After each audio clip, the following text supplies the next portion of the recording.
మనం ప్రస్తుతం హైదరాబాద్లోని అమీన్పూర్లో ఉన్నాం. ఇక్కడ హృదయ వికారమైనటువంటి సంఘటనలు అయితే స్పష్టంగా చూడొచ్చు. 1980 దగ్గర నుంచి కూడా ఇక్కడ బాధితులు వారి భూముల కోసం అయితే పోరాటం చేస్తున్న పరిస్థితి ఉంది. దాదాపు ఇప్పటికే 2 జనరేషన్లు కూడా పూర్తయిన పరిస్థితి.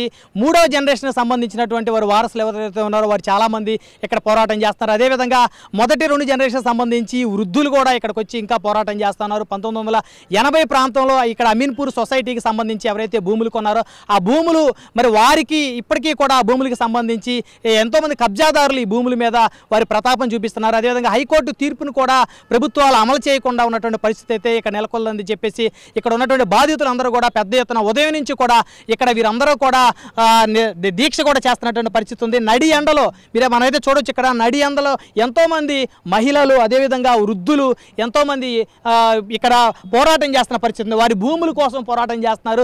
అదేవిధంగా ఇక్కడ ఈ అమీన్పూర్ సొసైటీకి సంబంధించిన భూముల్లో కేసీఆర్ డబుల్ బెడ్రూమ్ ఇల్లు కూడా కట్టినటువంటి ప్రదేశం కూడా ఇప్పుడే నేనైతే కొద్దిసేపటి క్రితం పరిశీలించి వచ్చాను. అయితే దీనికి సంబంధించి అసలు ఒక్కొక్కరితో మాట్లాడదాం, వాళ్ళ యొక్క బాధలు తెలుసుకుందాం. ఇక్కడ సొసైటీకి సంబంధించి అధ్యక్షుడిగా ఉన్నటువంటి అడుసుమల్లి వెంకటేశ్వర గారు ఉన్నారు మనతోటి, వారితో మాట్లాడదాం. ఇక్కడ వారు ఈ భూములకు సంబంధించి పెద్ద ఎత్తున పోరాటం చేస్తూ ఉన్నారు. వెంకటేశ్వర గారు చెప్పండి, అసలు ఏంటి సార్ ఈ అమీన్పూర్ భూముల పరిస్థితి ఏంటి?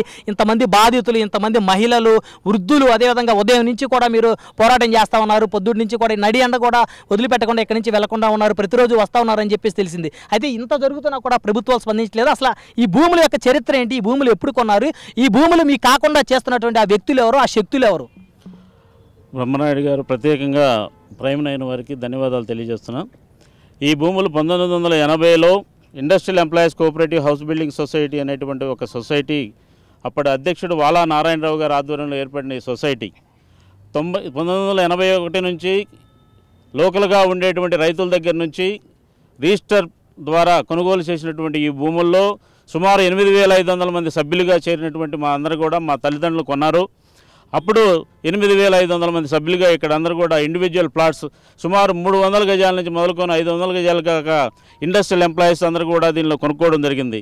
ఇండస్ట్రియల్ ఎంప్లాయీస్ అంటే మీ అందరికీ తెలుసు, చాలా సాదా సీదా ఉన్నటువంటి చాలా నిరుపేదల వాళ్ళు పైసా కూడబెట్టుకొని ఇవన్నీ కూడా కొనుక్కున్నారు. కాబట్టి అప్పటి నుంచి ఇప్పటిదాకా వివిధ రకాలైనటువంటి ప్రభుత్వాలు దీనికి ఎన్ఓసి ఇవ్వడం కానీ, ఇవన్నీ కూడా రెవెన్యూ అధికారులు ఎన్ఓసీలు ఇచ్చి ఇవన్నీ కూడా మాకు ప్లాట్లు కొనుక్కోమని ఆ రోజుల్లో చెప్పారు.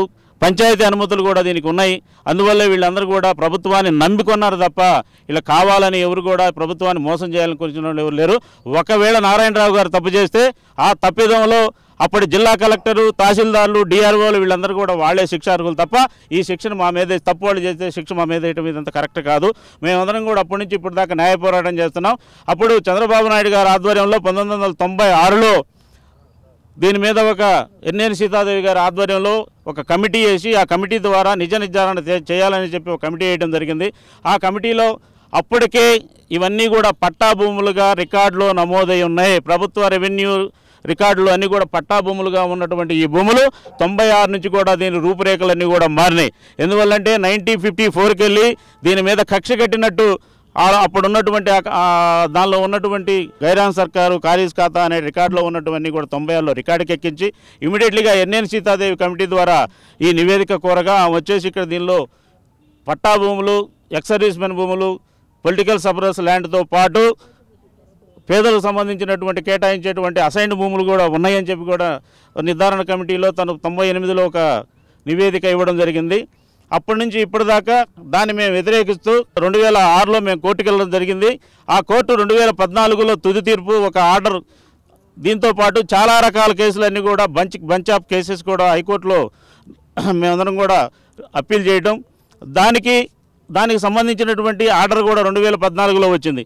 అంతకు ముందల ఈ హౌస్ కమిటీ ఎప్పుడైతే మనకు 1996లో ఎన్నేని సీతాదేవి గారి ఆధ్వర్యంలో ఇచ్చినటువంటి హౌస్ కమిటీ దీనిలో ఉన్నటువంటి పట్టా భూములు ఏవైతే ఉన్నాయో వాటిని అన్నీ కూడా రిలీజ్ చేయమని, దాంతోపాటు ఏదన్నా ప్రభుత్వ అసైన్ భూములు ఉన్నాయి కాబట్టి వీళ్ళు తెలిసో తెలియకో ప్రభుత్వ అధికారులు చేసిన తప్పిదాల వల్ల వీళ్ళు కొన్నారు కాబట్టి అప్పుడున్నటువంటి రేటుని అంటే 1985 మొదలుకొని 90 మధ్యలో ఉన్నటువంటి ప్రభుత్వ విలువ ఆధారంగా వాళ్ళ దగ్గర నుంచి వసూలు చేసి వాళ్ళకే రెగ్యులర్ చేయమని చెప్పి ఒక రికమెండేషన్ చేయడం 1077/2007లో దీనికి ఈ ఈ యొక్క సొసైటీని కూడా వాళ్ళ ప్రభుత్వ ఆధీనంలో ఉంచడం, దానికి పర్సన్ ఇన్ఛార్జిగా డిఆర్ఓను నియమించడం జరిగింది. అప్పటి నుంచి దాన్ని వ్యతిరేకిస్తూ 19673/2006లో మేము హైకోర్టులో వాద్యం వేయడం, దానికి సంబంధించి 2014 ఫిబ్రవరి 21వ తేదీన హైకోర్టు తుది తీర్పు ఇచ్చింది. దీనిలో ఉన్నటువంటి ఆ తీర్పు యొక్క సారాంశం ఏంటంటే, ప్రైవేటు పట్టా భూములు ఏవైతే ఉన్నాయో వాటిని ప్రభుత్వ కస్టడీలో ఉంచుకోవడం కరెక్ట్ కాదు, వాటిని బేషరతుగా రిలీజ్ చేయమని, ప్రభుత్వ అసైన్డ్ భూములు ఏదన్నా ఉన్నట్టు తేలితే హౌస్ కమిటీ ఇచ్చిన నివేదిక ఆధారంగా, వాళ్ళు చేసినటువంటి సిఫారసుల ఆధారంగా ఇవన్నీ కూడా వాళ్ళ దగ్గర గవర్నమెంట్ అప్పుడు ఉన్నటువంటి 85-95 మధ్యన ఉన్నటువంటి ప్రభుత్వ రేటుని నిర్ణయించి వాళ్ళకే రెగ్యులరైజ్ చేయాలని చెప్పి హైకోర్టు తీర్పిచ్చింది. అప్పటి నుంచి ఇప్పుడు దాకా మేము న్యాయ పోరాటం చేస్తూనే ఉన్నాం. తీర్పు ఎప్పుడు ఇచ్చింది సార్? ఏ సంవత్సరంలో వచ్చింది? 2014 ఫిబ్రవరి 21. అది ప్రభుత్వం అమలు చేయలేదని చెప్పి మేము చాలా రకాల కోర్టులో కూడా మేము చాలా రిట్ పిటిషన్లు వేయడం జరిగింది. ఇటీవల 2023లో కూడా మాకు ఇది ఏదైతే ఉందో ప్రొహిబిటెడ్ నిషేధిత భూమి అని దీని మీద ఉంది కాబట్టి ఆ నిషేధాన్ని ఎత్తేయమని చెప్పి 2023లో కూడా మన తీర్పు వచ్చింది. ఆ తీర్పును అమలు చేయమని మేము కలెక్టర్ గారి చుట్టూ, ప్రభుత్వం రెవెన్యూ అధికారుల చుట్టూ తిరుగుతున్నాం. అయినా ప్రయోజనం లేకపోగా ఒక 4 రోజుల ముందల 1000 సర్వే, ఇది మనం ఉన్న ప్లేస్ ఇప్పుడు 1000 సర్వే నెంబరు, దీనిలో రెవెన్యూ అధికారులు ఫారెస్ట్ అధికారులకి అప్పచెప్పారు దీన్ని మొక్కలు నాటమని. ఒకసారి మొక్కలు నాటితే దీని పరిస్థితి ఏందో మీరే అర్థం చేసుకోండి. ఇది మాకు దక్కనీయకుండా చేసేటువంటి ఒక కుట్ర జరుగుతుంది. దానికి తోడు స్థానికంగా ఉండేటువంటి రాజకీయ నాయకులు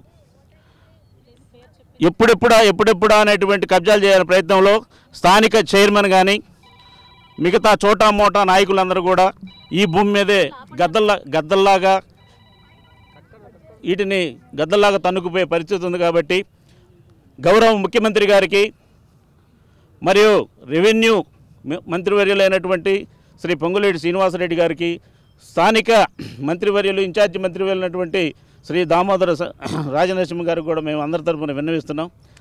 అయ్యా, మా బాధలు మీరందరూ కూడా ఒక్కసారి ఆలకించండి. గత ప్రభుత్వాల్లో మాకు అన్యాయం జరిగింది. గత ప్రభుత్వాలు మన చిన్న చూపు చూశాయి. మీ మీద మీ ప్రభుత్వం వచ్చిందనేటువంటి ఆశతో అందరూ కూడా ఎదురు చూస్తూ ఉన్నారు. వీళ్ళందరూ వయసు ఇప్పుడు దాదాపు 70, 80, 90, కొంతమంది అయితే 40% మంది మన మధ్య లేరు, స్వర్గస్థులు అయినారు. వాళ్ళు వలసలు కూడా మన మధ్యలో ఉన్నారు. వీళ్ళందరినీ కూడా మానవతా దృక్పథంతో కోర్టు తీర్పుల ఆధారంగా, కోర్టు తీర్పులను చట్టాలను గౌరవించి ఇవన్నీ కబ్జా కాకుండా మాకు ఈ ప్లాట్లు ఇప్పిస్తారని చెప్పి మీ అందరి ద్వారా కోరుతున్నాం.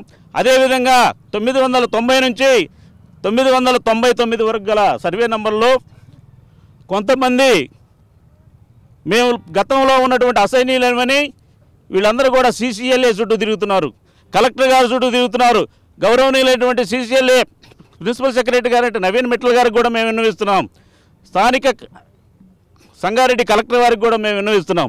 దీనికి సంబంధించి ఎలాంటి NOCలు, ఎకరాల లెక్క ఎప్పుడు కూడా దీనికి NOCలు ఇవ్వద్దని చెప్పి మనం చేస్తున్నాం. అలాంటిది ఏదన్నా వస్తే మా అందరి శవాల మీద మీరు పునాదులు వేసిన వాళ్ళు అవుతారు. మీరు తప్పకుండా ఈ విషయాన్ని పరిగణలో తీసుకొని ఉన్న కబ్జాలన్నింటినీ కూడా వీటి తొలగించాలని చెప్పి. అంటే సార్, ఇప్పుడు ఎన్ని కబ్జాలు జరిగి ఉంటాయి? ఇప్పుడు ఈ మొత్తం ఎన్ని వందల ఎకరాలు అమీన్పూర్ సొసైటీ ల్యాండ్? దీనిలో సుమారు 283 ఎకరాలు. దీనిలో 91 ఎకరం పట్టా భూమి, మిగిలినంత కూడా ప్రభుత్వ వివాదంలో ఉన్నటువంటి వాళ్ళు అసైన్గా చెప్పమేంటి భూమి. దీనికి ఎలాంటి ఆధారాలు లేవు. ఎక్కడ కూడా హైకోర్టులో కూడా ఎవరు కూడా ప్రభుత్వం వారు ఇది గవర్నమెంట్ భూమి అని కూడా వాళ్ళు తేల్చలేకపోయారు. కాకపోతే ఏంటంటే వచ్చిన వాళ్ళలో ఇది గవర్నమెంట్ భూమి అనేది ఒక నింద అయిపోవడం అనేది వీళ్ళందరూ కూడా అయింది. ఒకవేళ ప్రభుత్వ భూమి అసైన్డ్ భూమి అయితే మేము పైసలు కడతా అన్నాం, రెగ్యులరైజ్ చేస్తే చేయండి, మేము పైసలు కడతా అన్నాం. దొంగలకు సద్ది మోసే కంటే కష్టపడి కొనుక్కున్నటువంటి వాళ్ళకే రెగ్యులరైజ్ చేస్తే మిమ్మల్ని మీకు ప్రభుత్వ ఖజానా నిండుతో పాటు మిమ్మల్ని అందరిని కూడా ఫోటోలు పెట్టి వాళ్ళ ఇళ్లలో దీపాలు వెలిగించిన వాళ్ళు ఉన్నారు, దీపాలు వెలిగించిన వాళ్ళు అవుతారు. వాళ్ళందరూ కూడా మీ ఫోటోలు పెట్టుకునేటువంటి పరిస్థితి కూడా ఉంటుంది.